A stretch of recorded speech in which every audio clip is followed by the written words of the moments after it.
3 de la tarde. Vámonos a nuestra mesa de análisis, porque ya está con nosotros Roberto Cañas Pozos, director general de Enreri Consultores. ¿Cómo estás? Me da muchísimo gusto saludarte, Roberto. Muchas gracias, Alberto, por recibirnos a ti y a tu auditorio. Aquí estamos a tus órdenes. Muy buenas tardes. Ya nos platicabas, Roberto, que Protección Civil, pues bueno, no descansa. Al contrario, en estos días es cuando más actividad hay, ¿verdad? Sí, definitivamente los puentes largos, las fechas en que el ciudadano común y corriente está descansando, pues la verdad es que las autoridades de Protección Civil y lo que nos dedicamos a la gestión de riesgos, pues estamos siempre al pie del cañón, ¿no? No sabes cuándo va a saltar la liebre en la realidad. Sí. Terriblemente, una de las problemáticas que vemos en las carreteras son estos accidentes, hombre, apenas el de Quintana Roo, 8 muertos, más de 15 heridos. ¿Cómo nos encontramos en esta situación, Roberto? ¿Por qué persisten los accidentes en carretera cuando estas ya están muy bien planeadas, con su acotamiento, bien iluminadas? ¿Qué es lo que pasa? Pues mira, siempre cuando sucede un accidente, regularmente la causa principal son los seres humanos. Todo lo demás tú lo puedes controlar, puedes tener un excelente peralte, puedes tener una carpeta asfáltica diseñada ex profeso para el tipo de autopista donde vas a estar desarrollándote, pero el factor humano es algo de muy alto riesgo. En las autopistas creen muchas personas que no tienen la experiencia para manejar en autopista, en carretera, la tratan como si fuera una calle de una ciudad, una avenida de una ciudad, y esto no es así.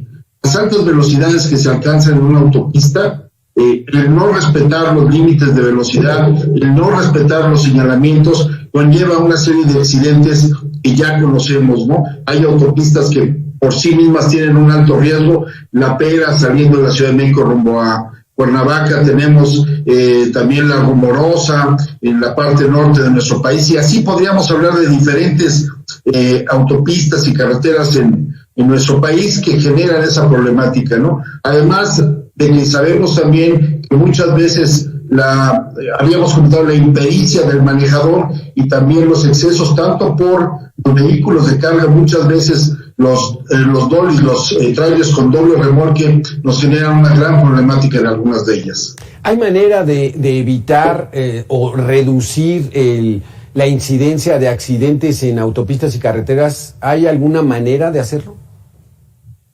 Definitivamente las acciones de prevención deben de iniciar primeramente por el manejador, por la persona que está detrás del volante. No podemos pensar que somos invulnerables a los accidentes. Debemos de tener muy claro siempre que el riesgo está presente y que mi automóvil puede estar en las mejores condiciones, pero eso no significa que en el momento que estemos en la autopista pueda fallar algo, puede haber un piso que está puede haber pasado que un vehículo antes que el mío haya tirado combustible, haya tirado diésel, haya tirado aceite, y cambia en ese momento las condiciones radicales. Hay que estar siempre muy pendientes, y para manejar tienes que estar al 100%, para manejar en autopista tienes que estar al 150%, no puedes estar de otra manera, y conocer los señalamientos que hay en las autopistas, conocer las capacidades tuyas principalmente de tu vehículo, y a partir de ahí, ¿no? Y digamos que la autoridad, la propia infraestructura, el sistema de las autopistas podría permitir también el reducir esta incidencia delictiva. Nos enlazamos, mira, en estos momentos, Roberto, con José Luis Hernández de ESA, fundador del Colegio Mexicano de Profesionales en Gestión de Riesgos y Protección Civil. ¿Cómo estás, José Luis? Hola, ¿qué tal? Un saludo, y un saludo a Roberto Cañas, que también es fundador del colegio. Mira.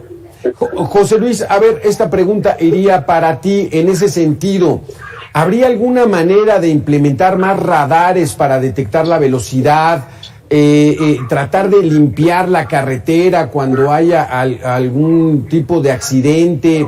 ¿Qué hacer para reducir el índice de accidentes que todavía es muy alto en el país?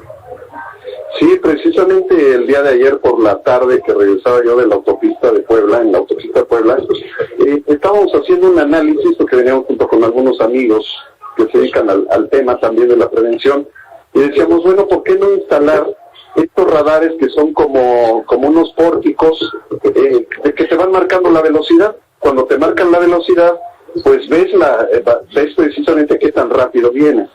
Pero además esos radares podrían tener cámaras de registro. Yo creo que los mexicanos entendemos muy bien cuando nos multan, entendemos muy bien cuando nos golpean el bolsillo, y estas multas, como muchas de las multas federales, tienen que ser altas y elevadas.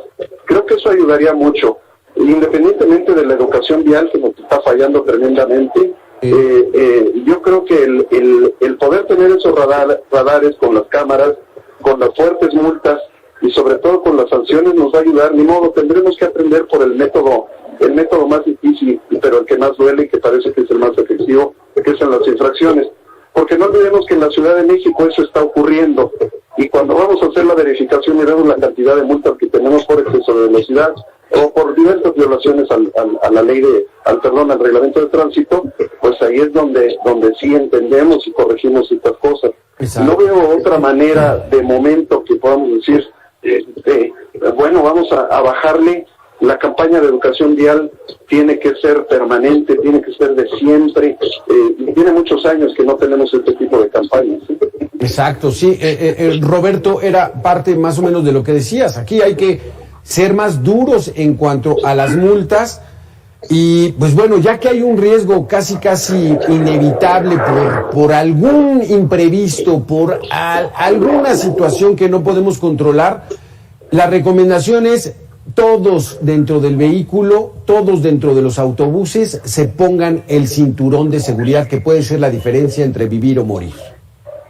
Eso exactamente, la vida y la muerte, el cinturón de seguridad. Eso es una gran realidad. A ver, ¿sí, Roberto? Sí, es algo que está totalmente comprobado. El cinturón de seguridad, desde hace muchísimos años, vino a cambiar la incidencia de vivos y muertos en un accidente automovilístico.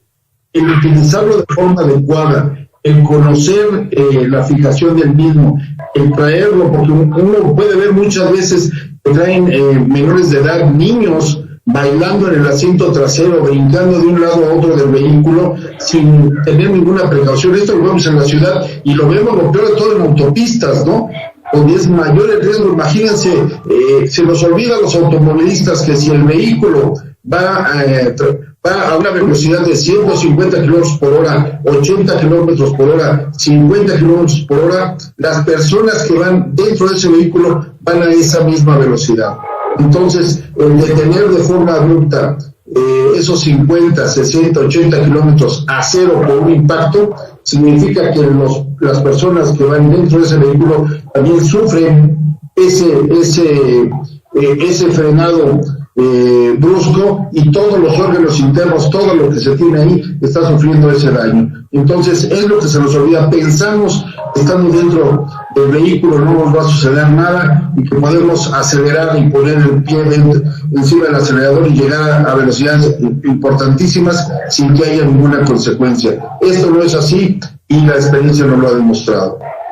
José Luis, algo a mí que me llama particularmente la atención es de que las autopistas están en muy buen estado, la mayoría de ellas bien iluminadas, bien pintados los carriles, el peralte, pero el problema está de que los autos son cada vez más sofisticados y alcanzan mayor velocidad. Pero ¿cuál sería esa razón por la cual sigue habiendo tanto accidente y sigue habiendo tanto muerto en estos accidentes carreteros? Tienes una percepción muy adecuada. Sí, las autopistas mexicanas tienen un muy buen nivel de seguridad, tienen muchísima ingeniería, están muy bien calculadas. Hay algunas excepciones por ahí, pero por ejemplo teníamos una autopista México-Cuernavaca que tenía la famosa pera, y la pera ha sufrido correcciones geométricas durante toda su vida, y actualmente es muy difícil que haya accidentes ahí. Se dan antes o incluso hasta después. Y el problema es de velocidad, finalmente es de velocidad. Sí, los vehículos actualmente corren muy rápido, los límites de velocidad no se respetan. Puede uno ir en el límite más alto de velocidad que hay son 110 kilómetros por hora en rectas, como puede ser en la propia de Cuernavaca, en la de Querétaro y en algunas otras del norte del país. Importante es conservar ese límite de velocidad. pero uno va a esa velocidad y de repente te rebasa un vehículo a 160, 170 kilómetros por hora, y que es impresionante lo que está ocurriendo. Como dice Roberto Cañas acertadamente, somos una parte del proyectil que va a 160, 170 kilómetros por hora. Ha habido accidentes a bajas velocidades que tienen también un grave problema. ¿Por qué? Porque no hay control sobre un vehículo. Es muy difícil controlarlo, sobre todo cuando lleva una dinámica fuerte, cuando lleva mucho peso. Por eso es que en los vehículos grandes, los vehículos pesados, los accidentes son muy aparatosos, porque es toda una energía cinética que va ahí, y es una energía tremenda la que causa el impacto. La falta de control, un pestañazo a 120 kilómetros por hora es fatal. Y estoy hablando de pestañazos que pueden ser por causa de cansancio, por causa de distracción, por causa del celular, que es el gatillo a veces que dispara muchos de los accidentes. Exactamente. Roberto, porque ¿cuáles son los límites reales en las autopistas? Porque te ponen máximo a 90, pero pues digamos que a los 100 kilómetros, 110 todavía podría haber control. ¿Cómo está establecido eso y si tendrían que modificarse ya esas máximos de límites de velocidad que ponen en las autopistas? No, Alberto, el límite de velocidad que marca la autoridad para las autopistas, ese es el que se debe de respetar. Así no hay que modificarlo, está bien. Es que luego hay unas rectas, por ejemplo, la México-Querétaro, ¿no? Es una rectota, hay partes que son de mucha recta.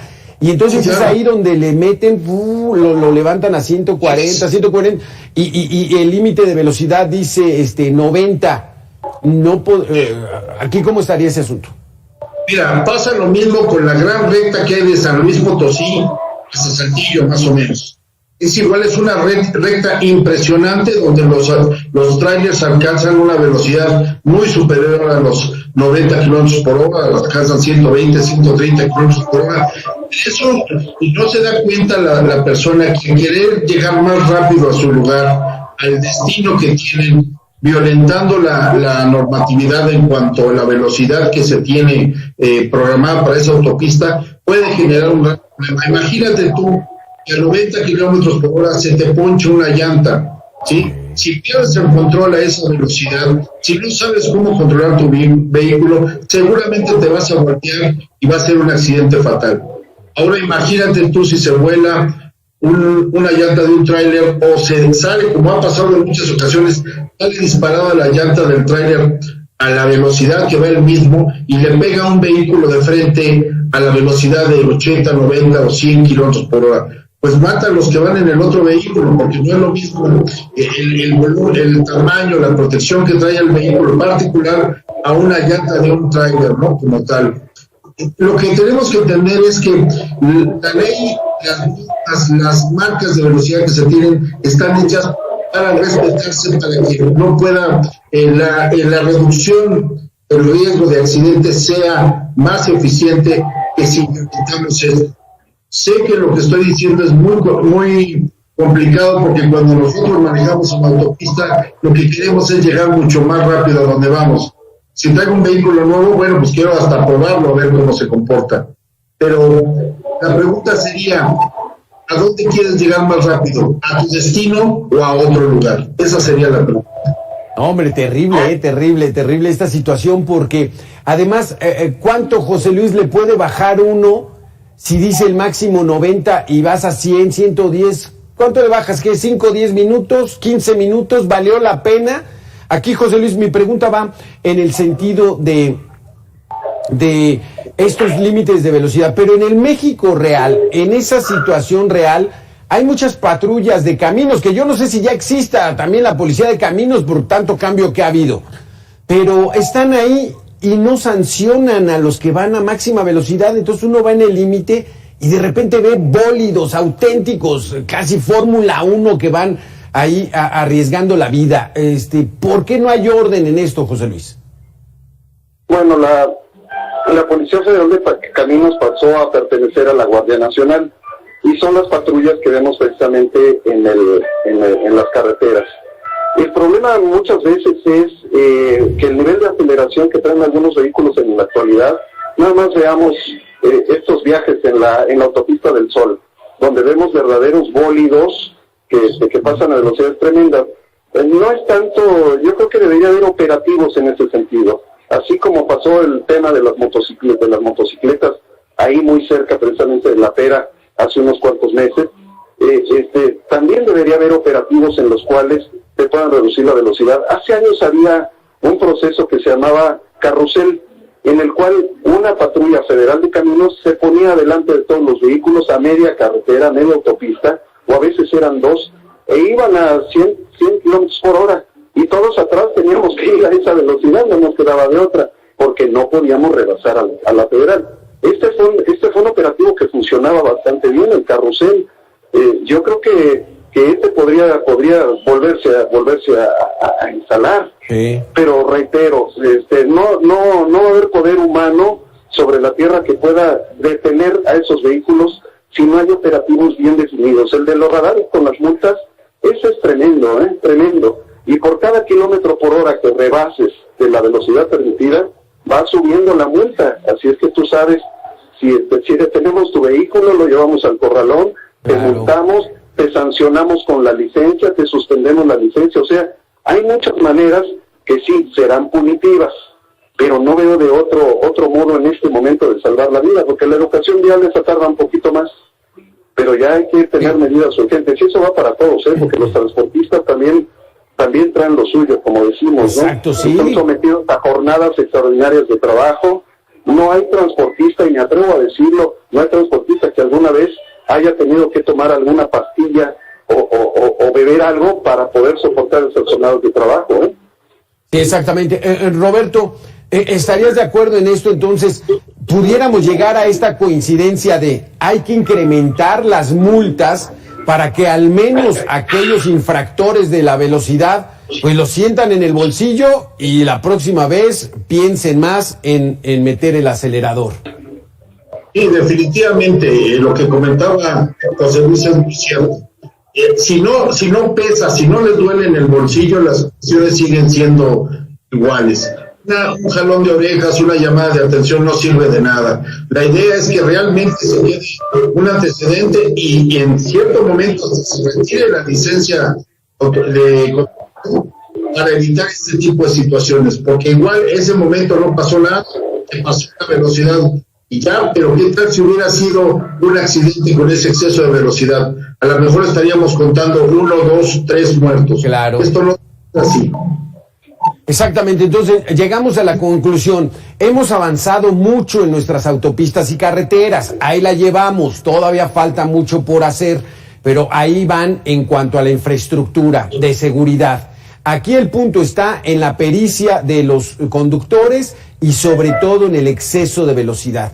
La velocidad es el factor fundamental para que haya accidentes mortales, no se utiliza bien el cinturón de seguridad y entonces hay que trabajar en eso. Y como bien decía Roberto y José Luis, pretendo llegar antes ¿a dónde? ¿A mi destino o a otro lugar? Así que con eso nos quedamos. Muchísimas gracias. Que incrementen las multas, que les duela en el bolsillo a esos salvajes que van a toda velocidad, donde están poniendo en riesgo no su vida, sino la de otros inocentes. Muchísimas gracias, Roberto. Muchísimas gracias, José Luis, por haber estado con nosotros. Al contrario, un abrazo, gracias. Gracias. Gracias, Roberto. Ahí lo tiene ya, son